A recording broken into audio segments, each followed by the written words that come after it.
Reka twongere dushimire Imana ku bw'aya mahirwe twongeye kugira yo kwiga ijambo ryayo. Izina ry'Imana yacu rihabwe icyubahiro. Igitabo cya Mariko nicyo cyigisho turi kwigira hamwe muri iki gihembwe, aho insanganyamatsiko dufite muri iki cyumweru ivuga ngo iminsi y'imperuka. Iminsi y'imperuka niyo nsanganyamatsiko dufite muri iki cyumweru. Icyo kwibukwa kiraboneka muri Mariko igice cya 13 umurongo wa 26 ndetse n'umurongo wa 27. Ubwo nibwo bazabona umwana w'umuntu aje ku bicu afite ubushobozi bwinshi n'ubwiza. Azatuma abamarayika ateranye intore ze mu birere bine, uhereye ku mpera y'isi ukageza ku mpera y'ijuru. Aya niyo magambo meza cyane y'icyo kwibukwa turi kurebera hamwe muri iki cyumweru. Ingingo y'uyu munsi iravuga ngo kuza k'umwana w'umuntu. Mbere ko tujya mbere mu cyigisho cy'uyu munsi, dusenga Imana. Data twese uri mu ijuru, turagushimiye, turaguhimbaje. Tugushimiye kuri umuremyi wacu, tugushimiye ko ukomeje kuturinda ukabana natwe, tukaba tujye kwigana ijambo ryawe kuri uyu munsi wa none. Turakwinginze kugira ngo ubane natwe, nibyo dusabiye ubuntu mu izina rya Yesu Kristo umwami wacu, amen. Kuza k'umwana w'umuntu nicyo cyigisho tujye kurebera hamwe kuri uyu munsi wa none. Reka dusome mu butumwa bwiza nk'uko bwanditswe na Mariko igice cya 13 umurongo wawo wa 24 tugeze ku murongo wa 32. Mbese ni cye gikorwa gikomeye kivugwa ahangaha?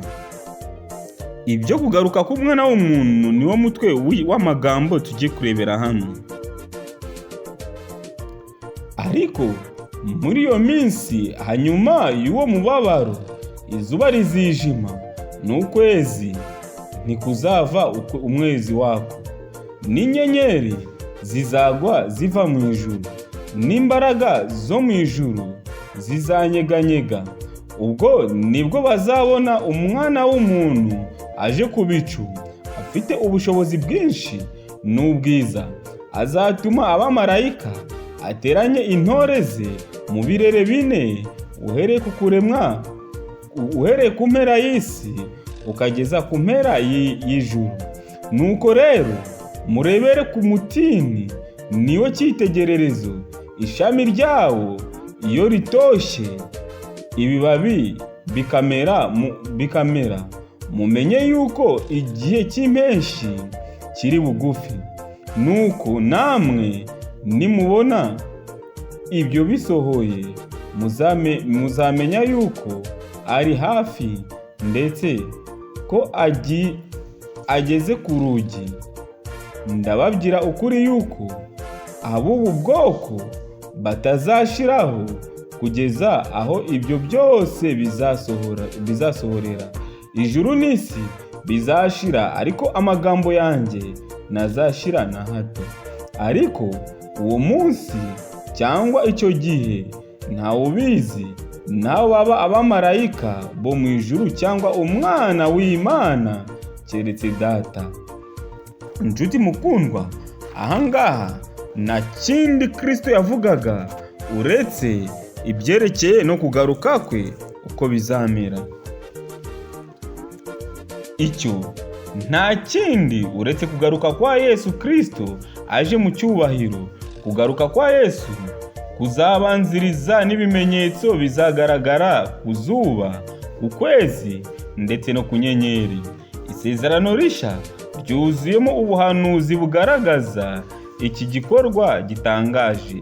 Intumwa Pawulo abisobanura mu buryo bw'umwihariko bwumvikana mu rwandiko rwa mbere rw'Abatesalonike igice cya 4 umurongo wa 13 kugeza umurongo wa 18, aho avuga iby'abazaba barasinziriye muri Kristo bazazurwa bafatanye n'abazaba bakiriho gusanganira Kristo mu kirere. Mu rwandiko rwa mbere rw'Abikorinto igice cya 15, intumwa ivuga mu buryo bwimbitse ibyerekeye ukuri ko kuzuka kw'abapfuye kuzabaho ubwo Kristo azaba agarutse. Petero nawe avuga iby'umunsi mu rwandiko rwa kabiri rwa Petero igice cya 3 umurongo wa 3 kugeza 13, asobanura yuko Uwiteka adatinza isezerano, ahubwo ko ashaka ko abantu bose bihana. Ibyahishuwe nabyo bisobanura ibyo kugaruka kwa Kristo. Iyo dusomye mu byahishuwe igice cya mbere umurongo wa 7, ndetse n'ibyahishuwe igice cya 6 umurongo wa 12, ndetse n'umurongo kugeza umurongo wa 17, ibyahishuwe 14 umurongo wa 14 kugeza wa 20, n'ibyahishuwe igice cya 19 umurongo wa 11 kugeza wa 21. Inyigisho idahinduka y'isezerano rishya ni uko kugaruka kwa Kristo kuzagaragarira kuri buri wese, kuzaboneka kandi kukazumvikana mu matwi ya buri wese. Ubwo azaba agarutse, buri wese azamubona. None se ni iki Yesu aba ashaka kuvuga iyo avuga abubu bwoko, uwo munsi cyangwa icyo gihe? Aya magambo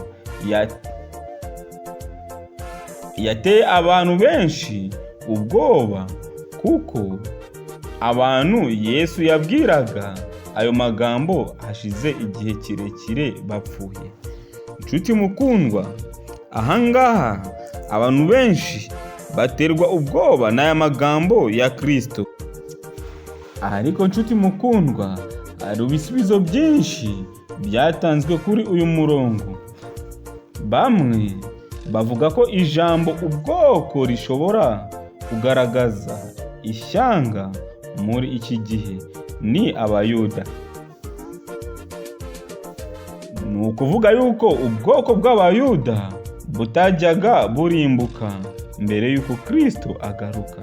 Ikindi gisubizo ni ukuvuga igisekuru cy'abantu babona ibimenyetso byose bisohora nk'abatazarimbuka mbere y'uko Kristo agaruka.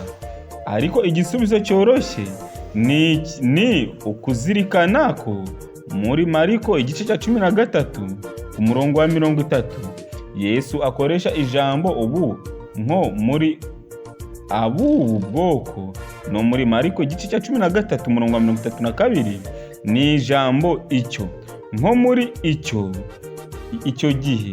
Muri Mariko igice cya 13 ijambo icyo rigaragara kenshi kuva ku murongo wa mbere kugeza ku murongo wa 13, rigaragaza kurimbuka kwa Yerusalemu. Iri ni ijambo rigaragaza umugabane uheruka w'icyo gice. Bityo ijambo abubu bwoko rigaragaza igisekuru cyo mu kinyejana cya mbere cyabonye ukurimbuka kwa Yerusalemu, nk'uko muri Mariko igice cya 13 umurongo wa 30 habigaragaza. Nyamara muri Mariko igice cya 3 umurongo wa 32 hagaragaza ukugaruka kwa Kristo kukiri mu gihe kizaza, kandi kwari kure y'ikinyejana cya mbere. Kubw'iyo mpamvu muri Mariko igice cya 13:32 hakoresha ijambo icyo hashaka kuvuga ibintu biri kure y'ikinyejana cya mbere. Nshuti mukundwa, natwe muri iki gihe cya none dukwiye kwitegura kugaruka kwa Kristo, kuko ibyahanuwe byose n'ibyavuzwe byose bigaragaza neza uko bizaba bimeze mbere y'uko Kristo agaruka. Aya magambo rero yo muri Mariko igice cya 13 umurongo wa 24 kugeza 32 akwiye kuba amagambo adutera ibyiringiro kandi aduteguza kugaruka kwa Kristo, bityo tutazatungurwa no kugaruka kwe, kuko ibimenyetso byose bizabanziriza kugaruka kwa Kristo yabitweretse.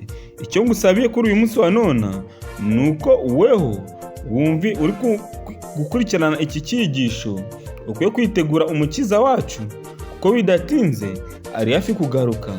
Nicyo ngusabiye nanjye nisabira mu izina rya Yesu Kristo umwami wacu, amen. Reka dusenge Imana.